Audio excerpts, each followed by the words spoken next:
Hi there, welcome to my views and news. Warning from Welkait, Amhara Identity Restoration Committee, which has issued a long statement warning people, Amhara people, that they should be alert, they should be ready. Something is happening. Tigray forces are making preparations. Secondly, southern Ethiopia, where last Monday a Spanish national was killed. After that, we heard rumors that maybe it was the result of a target killing. Spanish government issued a statement. And Ethiopian ministry issued a statement yesterday sharing details of what happened there in southern Ethiopia, where this Spanish national was killed. Thirdly, Eritrea viewers, an international religious organization has published a report about a religious leader who has died in an Eritrean prison. Who is he? When was he arrested? Why was he arrested? How many are in prisons in Eritrea? In prisons because of their faith, because of their religious practices. Firstly, viewers, Welkait, Amhara Identity Restoration Committee has issued a statement. I think it's led by Demeke Zewdu, who is in charge of security too. The committee was formed years ago when TPLF was in power in the form of EPRDF. This committee worked too. Demeke Zewdu was leading it. He was put in prison several times. The committee members want Welkait to be part of Amhara, very simple. And Welkait is now under Amhara control, but Tigray says that Pretoria deal should be implemented, and it means that Welkait should return to Tigray. Amhara rejects this claim about Tigray situation. Volatile, you can say so far. Welkait, Amhara Identity Restoration Committee says that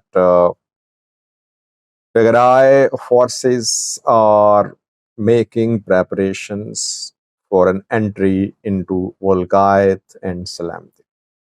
Training is underway, mobilization is underway, and Raya-like situation is being planned by Tigray fighters. They want to enter Western zone and capture the zone by force, just like they captured Raya, Southern zone last month. Secondly, the committee says that the IDPs who are from Tigray, who are in Shire Exom, all are not original residents of Western zone. Rather, some residents, original residents of Shire Exom, they are being issued identity cards as if they are from Western zone, and they'll be settled here in coming days when IDPs will return.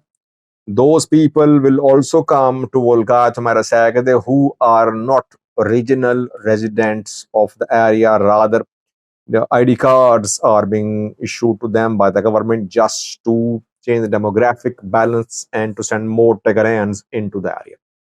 So, the return of IDPs has always been a complicated issue, especially in the Western zone, because both parties have different positions about these IDPs. Tigray says that there should be unconditional return of IDPs, and some should return armed because they were armed before the start of war. They should remain armed. And the other side, Amhara provincial government says that those who want to return to Western zone, they're not original residents. Some or the elements which are not from the area, they were settled here, or new people are being brought. Let's see. The committee is asking people of Welkait, the people of Amhara region, that no matter what happens, the committee will fight. It will not allow the land to be retaken by Tigray fighters. This is what is happening so far. Statements being issued. We heard from Tadesse Varade a few days ago. He said that by the end of first week of July, the issue of Welkait be solved. By the end of first week of June, the issue of Raya and Salamti will be solved. Though so far IDPs could not start their return to either Raya or Volkait. So large parts of Raya have come under the control of Tigray fighters. Let's see. Tension there. So far, Amhara government is intact in Volkai. So it was dismantled in southern zone. Amhara militias fled, but in western zone, Amhara government of Ashat Damleo of Demeke Zewdu is still intact. Police there, militia there, ENDF there too. So far, no entry of Tigray fighters from the east of Rakaze into Volkai. But things heating up in North Gondar. We're seeing fighting between Gondarfano and military. Gondarfano will try to push towards Volkai from Arasaka. It seems if Tigray fighters try to make a move to cross the Takaz into Volkai. Secondly, because Ethiopia ministry shared details of how a Spanish man was killed in Ethiopia on Monday. Tony Spadus was killed in SNNPR on Monday.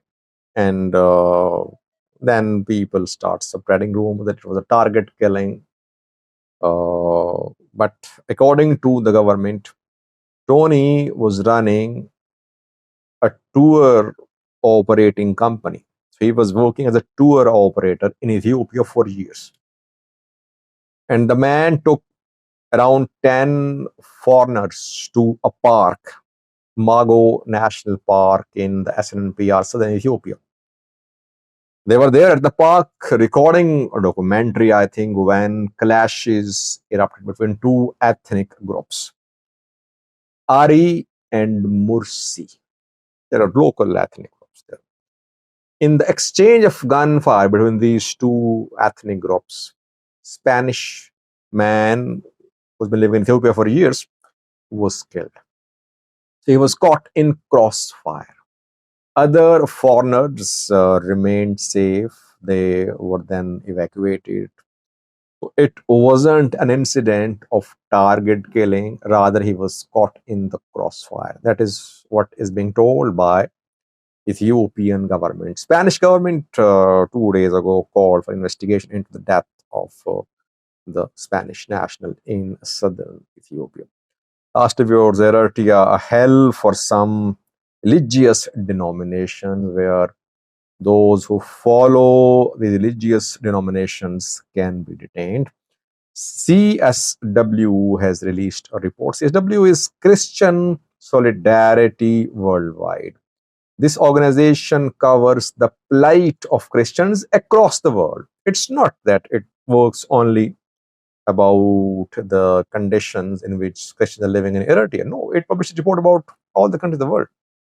CSW says that a full gospel church leader who was arrested 3 years ago in Eritrea died in prison. He was arrested in July 2021.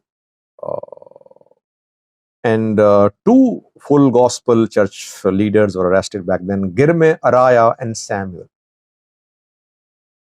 Girme Araya died in prison, reportedly. Some other full gospel church leaders are also in prison, like their chairman, Haile Naizge, Haile Naizge, in prison for years. CSW says that the situation of religious freedom in Eritrea is deplorable.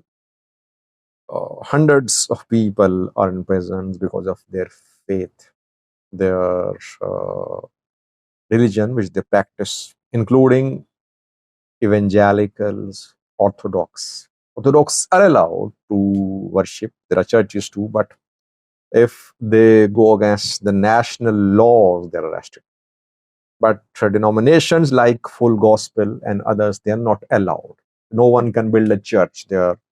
No one can practice worship freely publicly. Eritrea claims that has a society which is harmonious, religious harmony is there, but no one can deny that some particular faiths and denominations are accepted by Eritrean government. Others are not allowed to practice their faith. They're not allowed to build their religious worship places. Take vote.